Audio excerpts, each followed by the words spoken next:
Alright mga bossing, for today's video ang gagawin natin ay magtatabas tayo ng fairings.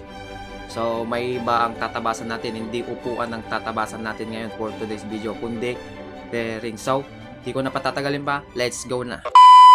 Alright, so punta na tayo sa pwesto.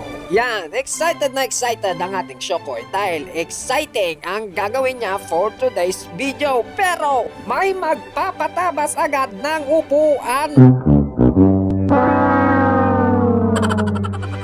Pero okay lang yan. Total, maaga pa naman eh. Kaya pagbibigyan ko ang ating customer. Bale, ginawan ko na pala to noon mga bossing. At ang pinagawa ng ating bossing noon ay kulay gray na APR. Bale, pinatahi lang niya sa atin kasi dala na niya yung seat cover noon. Kaya ganun rin ang gagawin natin ngayon. Naiba lang yung kulay ng APR niya. Ang ipapagawa niya ngayon ay kulay itim. Yan mga bossing, kung makikita nyo yung ginagawa ng ating Shokoy, yan yung pinapagawa ng ating walk-in customer. At bitin nga pala yan mga bossing, kaya dadagdagan natin ng ibang leather. At ang idudugtong natin ay yung Albeo leather na kulay black. Eto siya oh. Bale, dun ko siya idudugtong sa kanyang bandang likod, sa bandang likod ng mismong seat cover. At pagkatapos niyan ay tapos na talaga ng ating Shokoy yung upuan. O, tignan nyo, ang bilis niya no. Yon, so katatapos lang nung isa, may walk-in NMAX at MIUI. Bale, may dalang seat cover ang mga walk-in natin. Ito yung para sa NMAX, may tahi na siya. Meron na siyang tahi. Ganun rin sa MIUI. At ang titira sa MIUI ay 6. Inumpisahan ko na kaagad itong NMAX kasi susunod ang ating kwarog na magtatabas at siya ang magtatabas sa MIUI 125 na upuan. Para nang sa ganun ay maumpisahan ko na rin yung tatabasan kong mga fairings ng Nice 125. Kaya ko pala tatabasan yung mga fairings ng Nice 125 ng ating bossing dahil yung nabili niyang mga fairings ay hindi fit. Bale, hindi fit nga. Ay ipapilit ko Yan, so bago pa tayo magsapilitan ay balik muna tayo dito sa pagtatabas ng upuan ng NMAX B2. So tapos ko nang tinabasan sa bandang taas. Ngayon ay tatabasan ko na lang sa parteng gilid niya. At yan, kung makikita nyo ay sinukat ko yung seat cover na dala ng ating bossing. Pero kahit anong habol ko dun sa foam, wala talaga, hindi sumasakto. Kaya tatabasan ko na lang, tapos pagkatapos nating tabasan, pag kakabit na natin, takatakin ko na lang yung seat cover. Para nang sa ganun ay hindi naman sayang yung pagbili ng ating bossing ng seat cover. Kahit hindi niya binili sa atin, ikakabit natin yan. Ganon ako. Mabait ako What? Ika nga re-remedyohan natin yan kasi nandito naman ang Lola Remedios. Kaya yan na ang kwarog na remedios natin. Yan, nire-remedyohan niya na rin yung upuan ng MIUI 125. Pagkas na tamusis mo siya, kas lakal na Bartek. Hindi ako Bartek. Natatawa lang ako kaya nagbedda-bedda lang aking sao. Kaya ulitin ko na lang yung mga sinabi ko kanina para maintindihan ng ating mga bossing. Tinabasan ng ating kwarog in short. Diba? Gets mo ba? Nagbit ya. Ala! Mabilis talaga kasi nakabit na ng ating Shokoy yung upuan ng NMAX. Tapos yan, kinakabit na rin ng ating kwarog. Talagang ang bilis. So habang nagtatakar ang ating kwarog ay may walk-in na naman na NMAX B2. At ang gagawin natin dito ay flat seat. Ang gagamiting seat cover ay SBTech na liha ulit. Ang gagamitin nating seat cover ay yung tenda nating SBTech. Kaya dali-dali ko nang ginawa kasi baka mag-iba yung desisyon ng ating bossing. Hindi tayo makabenta ng seat cover natin. Kaya yan, tinatayi ko na at ang gamit kong sinulit ay color black. Black for all the black. Tignan mo yung black. Pero bago pa tayo ma-black, eto na ang ating Shokoy na may panibagong black. Walk-in customer na naman at yan ang ipapagawa ng ating customer ay magpaparepair sa bandang harapan kasi nga gusto niyang patasin sa harapan kasi masakit ang puwet niya. Kaya binudol ko siya gamit ng aking mahiwagang roller. Kasi once na ginamit ko ang aking mahiwagang roller ay hindi na makakantanggi ang ating customer. Kaya yan, nabudol ko siya. Yun, so may another walk-in At ang gagawin natin ay papatungan natin ng ganyan. Papatungan natin ng foam sa bandang harapan. Tsaka kaya raragben ko na para habang pinapatuyo, kakain muna ako kasi gutom na ako.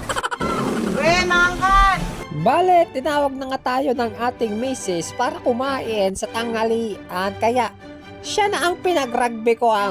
Tawag-tawag ka kasi. Kaya yan ang napalamong. Yeah, so natagrag-rugby. Siya na ang nagrarugby kasi love na love niya me.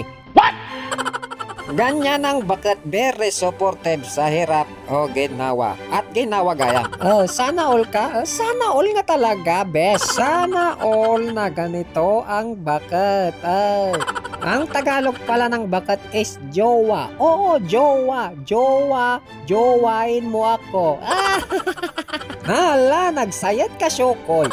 Bago pala ako kumain, ipapakita ko muna yung isang ginawan natin na NMAX. Ayan o, charoon, sheesh, napakaangas.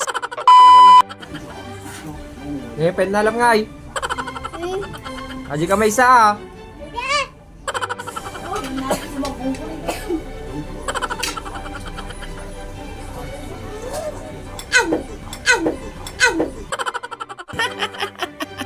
Nasinet ni Little Shokoy, datantukan. Yan kasi at hindi magdandahan. At katatapos lang niya mapasok, napasok na naman siya. Tingnan nyo.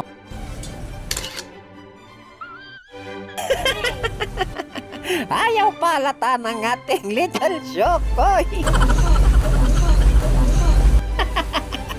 Tingnan nyo, grabing buntongin ng kanya.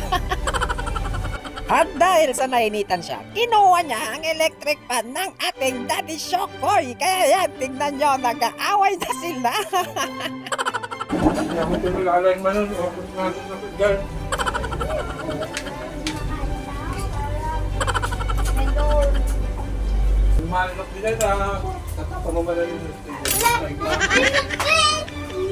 Tatan! Hinigilig ka pa kami niya.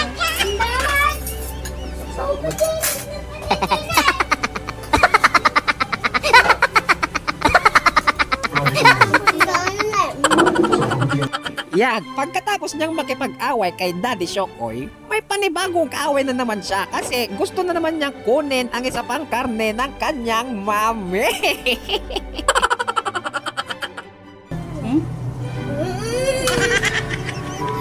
Nag-iisa lang yung ulam. Ada si Damon. Dati si Damon kinidadin eh. Mission pass!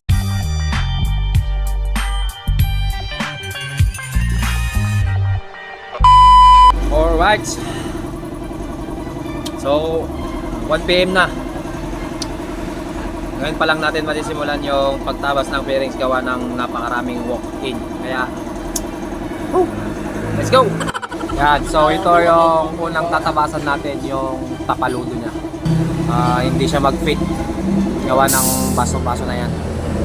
First step, binaklas ko muna yung tapalodo niya sa likod para nang sa ganon ay mas makita natin yung tatabasan natin. Tapos, ipapabaklas ko rin kay Kwarog yung isang shock para pag sinukat-sukat natin walang sagabal. Kumbaga para mas madali nating maipasok yung tapalodo. Kasi tatabasan ko lang siya ng pakonte-konte para nang sa ganon ay makuha natin yung tamang fitment. Yan, so bali tinabasan ko lang siya dito para hindi sumayad sa shock niya. Tinabasan, kung ano yung tinabas natin dito, ganun rin ang tatabasan natin dito sa kabilang side niya. Yan, tapos na nating tabasan. Tabasan na natin ng magkabilaan. Kaya lalagay na natin. Tapos pagkatapos natin ilagay ito, susunod nating tabasan yung side cover niya. Pero bago natin matabasan yung side cover niya, ay ipapakabit muna natin itong rear fender niya kay Kwarog. Kasi may kakapitan yung side cover dito sa may rear fender. Yan mga boss, natabasan na namin to dati. What? Yung side cover niya. Ngayon, dahil sa shock niya, may sabit na naman. Ayan o. Kaya magtatabas na naman ulit tayo. So yan, bali ginuhitan ko muna ng kaunti para pag tatabasan na natin ay may pattern tayo para hindi sumobra ang tabas natin. Let's try it again. At kulang pa nga. So, kulang pa mga bossing. Tatabasan natin ulit hanggang sa makuha natin ang tamang fitment. Malinis tignan. Right. So, ita-timelapse ko na para mabilis ang trabaho natin. Kasi may pupuntahan pa kami mamaya ng aking kwarog. May important lakad lang kami. Pero habang nagtatabas ako, ay biglang sumipot itong bossing natin. At tignan nyo ha. Guys, inom na naman kami. Iinom na naman daw kami. Kaya yan, natatapusin ko na kagad yan. Kasi nakarinig na ako ng mga ganyan-ganyan. Ito na yung tinabasan ko. Charon! Sheesh! Napakaangas!